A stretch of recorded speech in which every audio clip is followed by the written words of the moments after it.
Assalamualaikum warahmatullahi wabarakatuh. Halo warga belajar semua, selamat datang di video pembelajaran hari ini. Apa kabar kalian semuanya?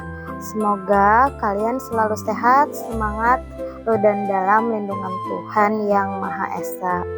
Bertemu lagi dengan saya Alpisarina SPD untuk pembelajaran video bahasa Inggris di kelas 11. Pada video kali ini kita akan mempelajari tentang naratif teks. Nah, sebelumnya kita juga sudah belajar naratif teks di kelas 10 ya teman-teman semuanya.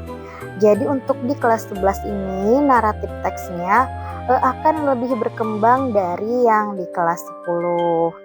Sebelum kita mulai, tolong siapkan buku catatan dan alat tulis agar kalian bisa mencatat poin-poin penting selama pelajaran berlangsung. Jangan lupa untuk menyimak video ini sampai selesai agar tidak ada materi yang terlewatkan. Baiklah, tanpa berlama-lama lagi, mari kita mulai pembelajaran kita hari ini. Teman-teman di sini siapa yang pernah mendengar cerita tentang Cinderella, The Golden Snail, atau Snow White? Ada yang bisa menceritakan Cinderella, The Golden Snail, dan Snow White ini bercerita tentang cerita apa? Boleh di komen di kolom komentar ya teman-teman. Setelah membaca ceritanya, apakah teman-teman bisa mencari siapa sih tokoh-tokoh di dalam cerita ini atau latar belakang tempatnya di mana? Nah, mari kita pelajari sama-sama. Nah, dari cerita-cerita yang tadi, cerita mana yang kalian sukai? Terus, kalian juga boleh memikirkan salah satu cerita dongeng atau cerita rakyat yang ada di Indonesia. Lalu, pikirkan nih, pelajaran atau pesan moral apa yang kalian dapatkan dari cerita tersebut. Melalui kegiatan ini kita akan mengingat kembali cerita-cerita yang sudah kita kenal sebagai pengantar untuk memahami materi yang akan kita pelajari hari ini, yaitu naratif teks. Baik, sekarang kita masuk ke materi pertama, yaitu definition and purpose of narrative text, atau dalam bahasa Indonesia berarti pengertian dan tujuan dari si naratif teks ini. Nah, apa itu naratif teks? Naratif teks adalah teks yang menceritakan sebuah kisah atau rangkaian peristiwa.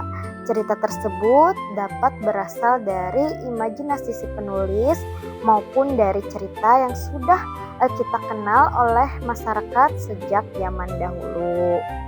Saat membaca naratif teks, kita akan menemukan tokoh, alur cerita, konflik, hingga penyelesaian masalah yang membuat cerita menjadi menarik untuk diikuti.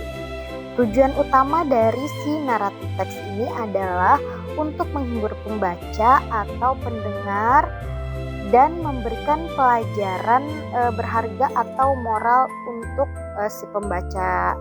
Nah, oleh karena itu, cerita dalam naratif teks ini biasanya dibuat semenarik mungkin agar pembaca merasa penasaran dengan kelanjutan ceritanya.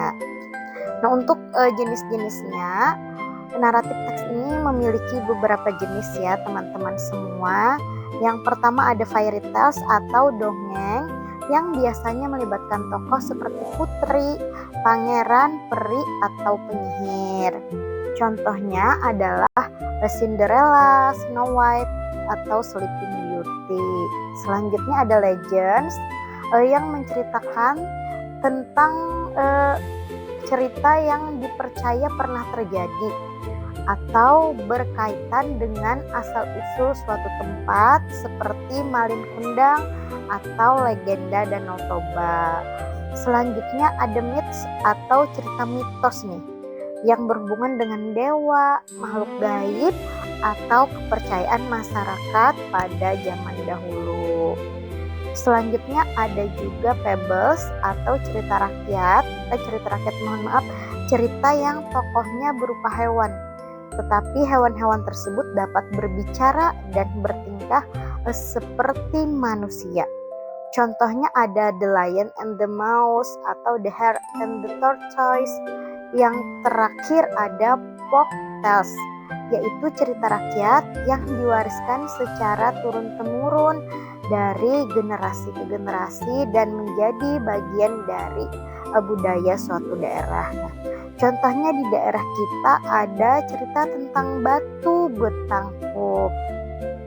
Nah, selain bertujuan untuk menghibur, seperti yang saya sampaikan sebelumnya, naratif teks juga menyampaikan pesan moral atau nilai kehidupan. Setelah membaca sebuah cerita naratif, kita diharapkan dapat mengambil pelajaran. Misalnya, pentingnya bersikap jujur, saling menolong, tidak sombong, berani menghadapi tantangan, dan selalu berbuat baik kepada orang lain. Nah, setelah memahami pengertian dan tujuan dari si naratif teks, sekarang kita akan membahas generik struktur atau struktur umum dari si naratif teks ini. Nah, struktur ini juga sangat penting ya teman-teman semua, karena membantu kita memahami bagaimana sebuah cerita disusun dari awal hingga akhir. Secara umum, naratif teks ini memiliki 4 bagian, yaitu orientation, complication, resolution, dan reorientation. Saya akan menjelaskan bagian per bagian. Nah, yang pertama adalah orientation. Pada bagian ini, penulis memperkenalkan cerita kepada pembaca.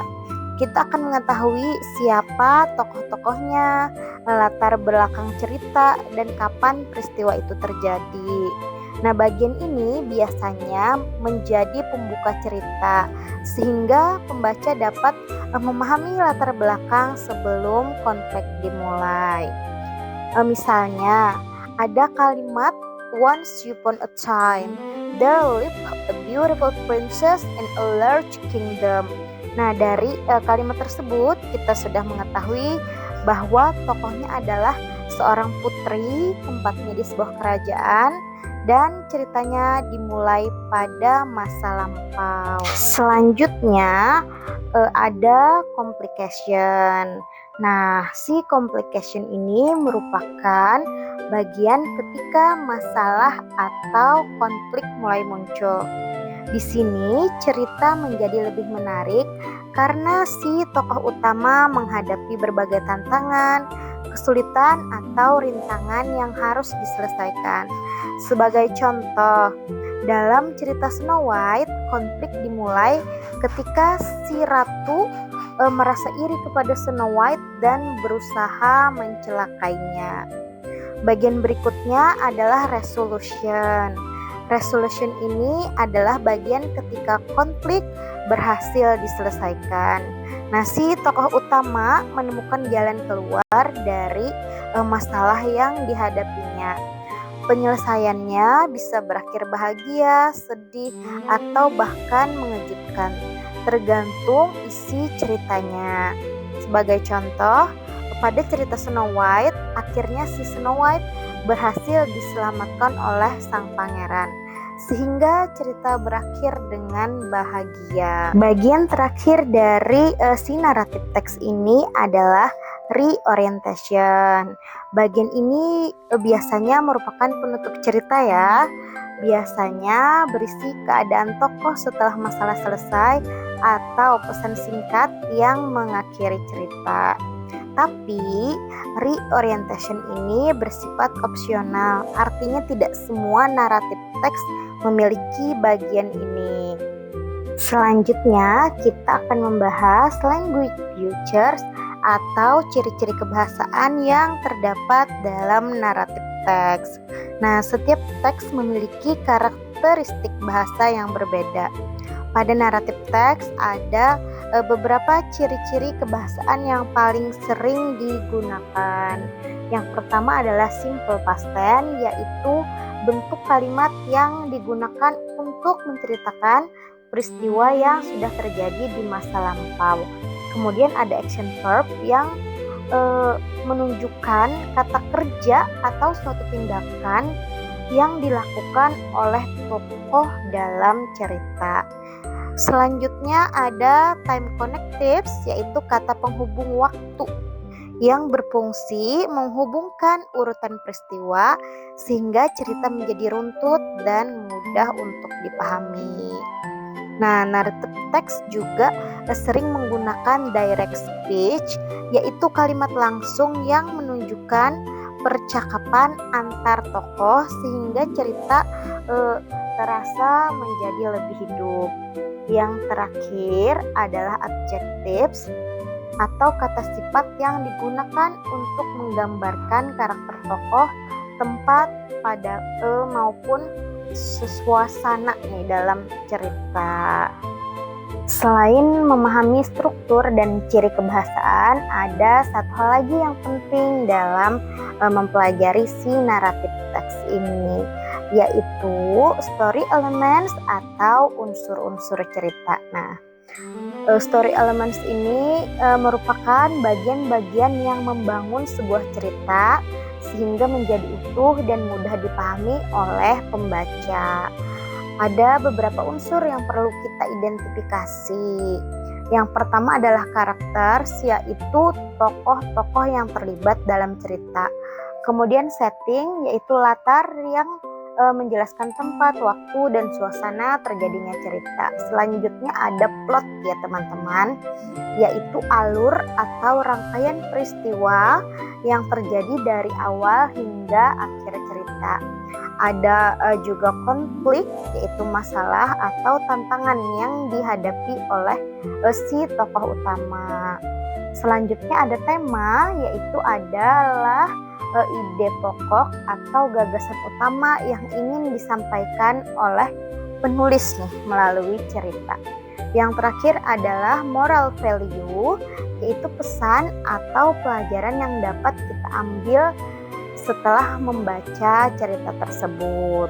Nah, untuk saat ini kalian cukup mengenal terlebih dahulu 6 unsur cerita ini. Selanjutnya kita akan membahas bagaimana menganalisis cerita naratif ini dari sebuah teks. Nah, ini akan menjadi pembelajaran kita minggu depan. Sampai di sini dulu pembelajaran kita untuk minggu ini. Jika ada pertanyaan, boleh langsung chat saya di nomor WA atau kalian tuliskan di kolom komentar. Salah hilap mohon maaf. Wassalamualaikum warahmatullahi wabarakatuh. Sampai bertemu lagi di video pembelajaran kita selanjutnya. Bye-bye.